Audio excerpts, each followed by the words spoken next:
বাংলাদেশের অন্তত ৫টি ব্যাংকের গ্রাহকদের জন্য চরম দুঃসংবাদ। আওয়ামী লীগের লুটের খেসারত আর্থিক খাতে। জমানো টাকা পাচ্ছেন না ৫ ব্যাংকের গ্রাহক। ধৈর্য ধরার পরামর্শ শাখা ব্যবস্থাপকদের।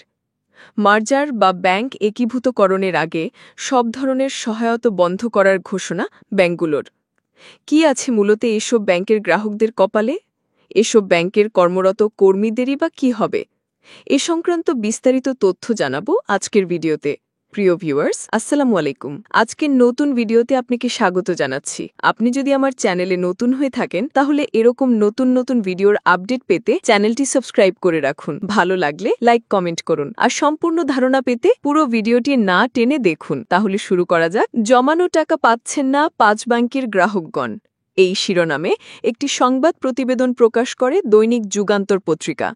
পত্রিকায় বলা হচ্ছে, আওয়ামী লীগ সরকারের সময়ে ব্যাংক ও আর্থিক খাতে ব্যাপক লুটপাটের খেসারত দিতে হচ্ছে এখন গ্রাহকদের। কেন্দ্রীয় ব্যাংক অনেকটা বাধ্য হয়ে এসব ব্যাংককে আর্থিক সহায়তা দিয়ে বাঁচিয়ে রাখার চেষ্টা করে, তবে সেই প্রক্রিয়াও এখন থেমে আছে। ফলে বেসরকারি ৫টি ব্যাংক শুধু নামেই টিকে আছে। এর মধ্যে এক্সিম ও সোশ্যাল ইসলামী ব্যাংক একীভূত হতে রাজি না হওয়ায় ওই ৫ ব্যাংকের সব ধরনের অর্থ সহায়তা বন্ধ করে দিয়েছে কেন্দ্রীয় ব্যাংক। লুটপাট ও ঋণের নামে ব্যাংক থেকে বিপুল অর্থ হাতিয়ে নেওয়ার ফলে এসব ব্যাংকের গ্রাহকরা পড়েছেন বড় বিপদে। ব্যাংকগুলো তাদের আমানতকারীদের কোনো টাকা ফেরত দিতে পারছে না। এই তালিকায় অপর ৩টি ব্যাংক হল ইউনিয়ন, গ্লোবাল ও ফার্স্ট সিকিউরিটি ইসলামী ব্যাংক। এসব ব্যাংক গ্রাহকের জমাকৃত অর্থ ফেরত দিতে পারছে না। ক্ষেত্রবিশেষ কয়েক হাজার টাকা তুলতে গিয়েও অনেক গ্রাহক চরম বিরক্ত হয়ে ফেরত আসছেন। তারা এই দুর্ভোগ আর কষ্টের কথা কাকে বললে সমাধান হবে তাও জানেন না। অনেক ব্যাংকের শাখা প্রধানের সঙ্গে তারা যোগাযোগ করলেও কোনো সমাধান পাচ্ছেন না। অনেকে ব্যাংকে গিয়ে হয়রান হয়ে কান্নাকাটি করেও ফেরত আসছেন। অনেকে গচ্ছিত টাকা ফেরত না পেয়ে ধার দেনা করে আর্থিক সমস্যার সমাধানের চেষ্টা করছেন। বুধবার ইউনিয়ন ব্যাংকের হাটখোলা শাখায় সরেজমিন গিয়ে দেখা যায় শনশান নীরবতা। কর্মকর্তা-কর্মচারীরা মন মরা হয়ে বসে আছেন। শাখা ব্যবস্থাপক অনুপস্থিত থাকায় অপর একজন দায়িত্বশীল কর্মকর্তা যুগান্তরকে জানান, মার্জারের আগে বাংলাদেশ ব্যাংক সব ধরনের সহায়তা বন্ধ রাখছে, তাই ১ মাস ধরে কাউকে কোনো টাকা ফেরত দিতে পারিনি। প্রতিদিন গড়ে ২০-৩০ জন গ্রাহক জমানো টাকা চেয়ে খালি হাতে ফেরত যাচ্ছেন। এমনকি কর্মকর্তা-কর্মচারীদের পাওনা বেতনের ৫,০০০ টাকা যে হাতে তুলে দেব সে ব্যবস্থাও নেই। গ্লোবাল ইসলামী ব্যাংকের মতিঝিল শাখায় গিয়েও দেখা যায় প্রায় অভিন্ন চিত্র। শাখার কর্মকর্তারা যুগান্তরকে বলেন, বাংলাদেশ ব্যাংকের আর্থিক সহায়তা বন্ধ হওয়ার পর একদম ফেঁসে গেছি। শুরুতে কিছু টাকা ফেরত দিতে পারলেও বর্তমানে পিঠ একদম দেয়ালে ঠেকে গেছে। কথা বলতে গিয়ে এক পর্যায়ে ভারাক্রান্ত হয়ে পড়েন তিনি। বলেন, আজ একজন গ্রাহক টাকা না পেয়ে যে ভাষায় গালাগাল করেছেন তা সহ্য করার মতো নয়।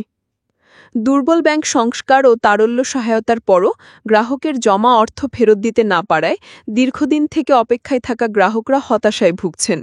স্কুল শিক্ষক আব্দুল কাদের ১,২৭,০০০ টাকা তুলতে ১৮ বার ইউনিয়ন ব্যাংকে গিয়েও ১,০০০ টাকা হাতে পাননি। সাদ্দাম হোসেন দীর্ঘদিন ফার্স্ট সিকিউরিটি ইসলামী ব্যাংকে পাওনা টাকা চেয়ে ১ টাকাও পাননি।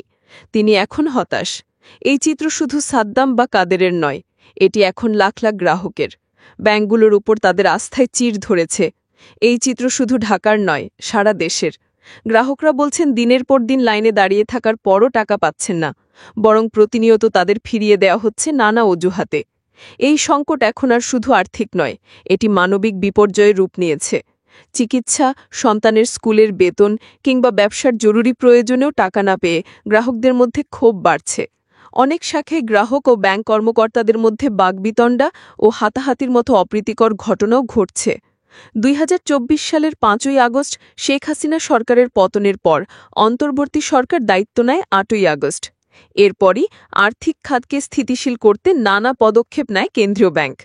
দুর্বল ব্যাংকের ১৪টি পর্ষদ বিলুপ্ত করা হয়, প্রায় ৫২,০০০ কোটি টাকা নতুন করে ছাপিয়ে ব্যাংকগুলোকে তারল্য সহায়তা দেয়া হয়। সবল ব্যাংক থেকে টাকা ধারের জন্য কেন্দ্রীয় ব্যাংকের সুপারিশ ও ঋণাত্মক কারেন্ট অ্যাকাউন্ট ব্যালেন্স ডিমান্ডে পরিবর্তন করা হয়। এসব পদক্ষেপের ফলে ছোট অঙ্কের আমানতকারীরা প্রথম দিকে কিছু অর্থ তুলতে পারলেও বড় অঙ্কের সঞ্চয় ফেরত পাওয়া গ্রাহকের জন্য এখন দুঃস্বপ্ন হয়ে পড়েছে। দুর্বল ব্যাংকগুলো মাসে ৫,০০০ টাকাও দিতে পারছে না। তবে গ্রাহকদের ধৈর্য ধরার পরামর্শ দিচ্ছেন শাখা ব্যবস্থাপকরা। টাকা ফেরত না পাওয়া first security, union bank, global ইসলামী, এক্সিম ব্যাংক, সোশ্যাল ইসলামী ব্যাংকের মতো কয়েকটি বেসরকারি ব্যাংকের কয়েক লাখ গ্রাহকের প্রতিদিনের বাস্তবতা। গত বছর ৫ই আগস্টের পর এসব ব্যাংকে আমানত তোলার হিড়িক পড়েছিল। সেই চাপ এখনও সামলে উঠতে পারেনি ব্যাংকগুলো। ব্যাংক খাত বিশ্লেষকদের মতে কিছু ব্যাংকের অনিয়ম, দুর্নীতি, দুর্বল ব্যবস্থাপনা ও মার্জার প্রক্রিয়ার দীর্ঘসূত্রতার কারণে গ্রাহকের আস্থা ফিরে আসেনি। কেন্দ্রীয় ব্যাংক বলছে তারা ধাপে ধাপে সমস্যাগুলো সমাধান করছে, তবে স্বাভাবিক অবস্থায় ফিরতে আরও সময় লাগবে।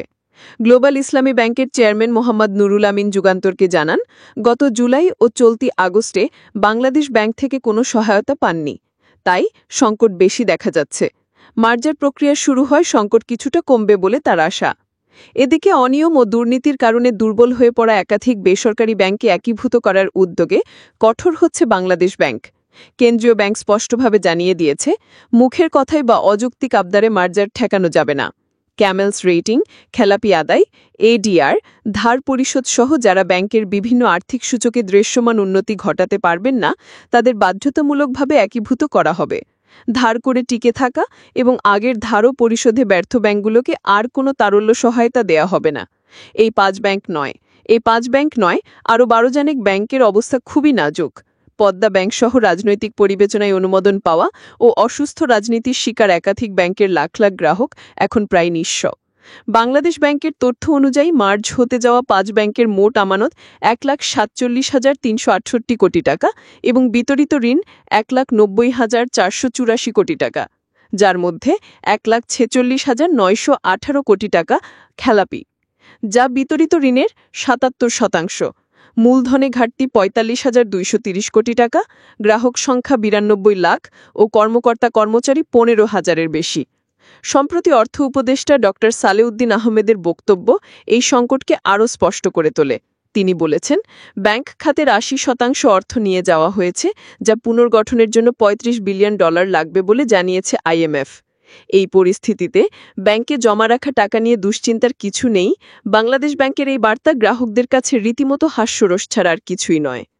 আশা করি বিষয়টি বুঝতে পেরেছেন। ভিডিওটি তথ্যবহুল মনে হলে একটি লাইক দিন এবং আপনার বন্ধু এবং পরিবারের সদস্যদের সাথে শেয়ার করুন, যাতে তারাও এই গুরুত্বপূর্ণ তথ্য সম্পর্কে জানতে পারে। আর এই ধরনের আপডেট নিয়মিত পেতে আমাদের চ্যানেলটি সাবস্ক্রাইব করতে ভুলবেন না। সবাই ভালো থাকবেন, সুস্থ থাকবেন। ধন্যবাদ।